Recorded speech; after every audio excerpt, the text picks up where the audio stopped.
আসসালামু আলাইকুম প্রিয় কৃষক ভাই এবং বন্ধুগণ। আমি মোহাম্মদ সাকিবুল ইসলাম, সুপ্রিম সিড কোম্পানির নোয়াখালী টেরিটরিতে ডেপুটি রিজিওনাল ম্যানেজার হিসেবে কর্মরত আছি। আজকে 2025 সালে জানুয়ারির 15 তারিখ। আমি যে জমিটাতে আসছি সেটা হচ্ছে নোয়াখালীর স্বর্ণদ্বীপের পাশে ইসলামচর।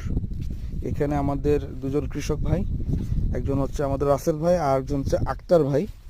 তাদের এই জমিটাতে আমাদের ড্রাগন কিং তরমুজ সুপ্রিম সিড কোম্পানির ডোরাকাটা টাইপের চাষাবাদ করেছেন। আসলে